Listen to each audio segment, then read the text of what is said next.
உடஞ்சி போகாமல் இந்த மாதிரி சின்ன பாக்கெட் கடல் பாசி வச்சு ஈஸியாக ரெடி பண்ணலாம். ஃப்ரெண்ட்ஸ், நீங்கள் முதல் தடவை ரெடி பண்ணால் கூட கரெக்டான மெஷர்மெண்ட் இந்த வீடியோவில் இருக்குது. வீடியோ ஃபுல்லாக வாட்ச் பண்ணிக்கோங்க. பாருங்கள், சைனா கிராஸ் கடல் பாசி 10 கிராம் பேக்கெட். இது retail price, expiry date plus எப்படி நீங்கள் இது குக் பண்ணலாம் எல்லாமே இதில் பேக்கெட்டில் இருக்குது. பாருங்கள், 10 கிராம் இவ்வளோ இருக்குது. முதல்ல சின்ன சின்ன பீசஸ் பண்ணி நல்லா வாஷ் பண்ணிக்கோங்க. ஒரு பவுலில் போட்டு தண்ணி நல்லா வாஷ் பண்ணிக்கலாம். ஒரே ஒரு டைம் வாஷ் பண்ணால் போதுங்க. அப்படியே தண்ணி போட்டு ஊற வைக்காதீங்க. முதல்ல ஒரு டைம் வாஷ் பண்ணிவிட்டு ரெண்டாவது டைம் நல்ல தண்ணி போட்டு அதே தண்ணி நம்ம குக் பண்ணலாம். லைட்டாக இந்த மாதிரி வாஷ் பண்ணி வேறு பிளேட்டு கையில் எடுத்து வச்சுக்கலாம்.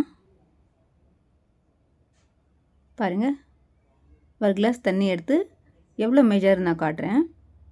இது 250 ml கிளாஸ். ஹாஃப் கிளாஸ் தண்ணி போதுங்க. நான் மீதி ஹாஃப் கிளாஸ் வச்சுக்கிறேன். பாருங்கள், ஹாஃப் கிளாஸ் தண்ணி ஊற வச்சு 30 மினிட்ஸு, சும்மா 30 மினிட்ஸ் ஊற வச்சா போதுங்க. ஆஃப்டர் 30 மினிட்ஸ் பாருங்கள், அடுப்பு மீடியம் ஃப்ளேம் வச்சு இந்த மாதிரி கலந்துக்கிட்டே இருங்க.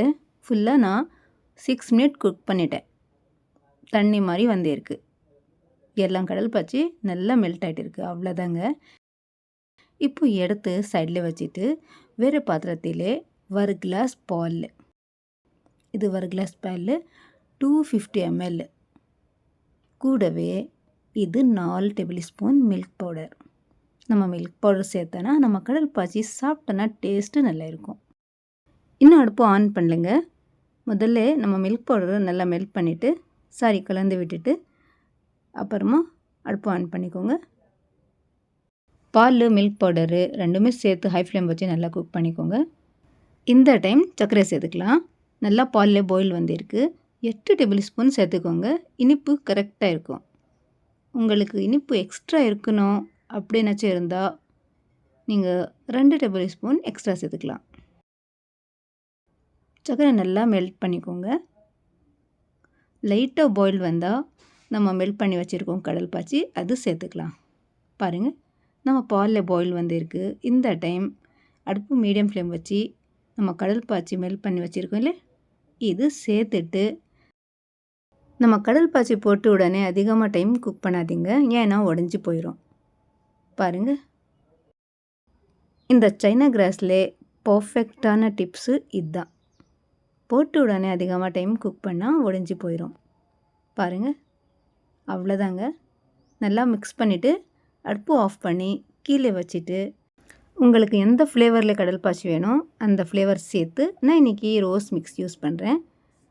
பாருங்கள், இந்த மாதிரி லைட்டாக கலந்து விட்டுட்டு உங்கள் பிடிச்ச ட்ரை ஃப்ரூட் நீங்கள் கட் பண்ணி ரெடியாக வச்சுக்கோங்க. அது சேர்த்துட்டு லைட்டாக கலந்து விட்டு பிளேட்டு, பாக்ஸ் இருந்தால் ரெடியாக வச்சு அதில் சேர்த்துக்கோங்க. பாருங்கள், இந்த மாதிரி ட்ரே தண்ணியில் டிப் பண்ணி எடுத்து வச்சுக்கோங்க.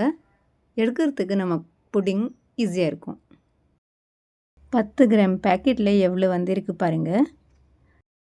வெயில் காலத்தில் இந்த மாதிரி சைனா கிராஸ் சாப்பிட்டோன்னா உடம்புக்கு நல்லது, ஹெல்த்தியாக இருக்கும். மேலே சின்ன சின்ன பபுள் இந்த மாதிரி வரும். இது ஸ்பூனில் லைட்டாக எடுத்துக்கோங்க. ஏன்னா காஞ்சிட்டு பிறகு நம்ம கடல் பாசி சூப்பராக ஷைனிங்காக இருக்கும். பாருங்கள், இந்த பபுள்ஸ் எடுத்தோன்னா காஞ்சிட்டு பிறகு நல்லா இருக்கும். சும்மா 30 மினிட்ஸு ஃப்ரிட்ஜில் வச்சு இந்த மாதிரி கட் பண்ணி சாப்பிட்டு பாருங்கள். டேஸ்ட்டு சூப்பராக இருக்குது. மெத்தட் கூட நல்லா இருக்குது. ஈஸியான மெத்தடில் உங்கள் வீட்டில் கண்டிப்பாக ட்ரை பண்ணி பாருங்கள்.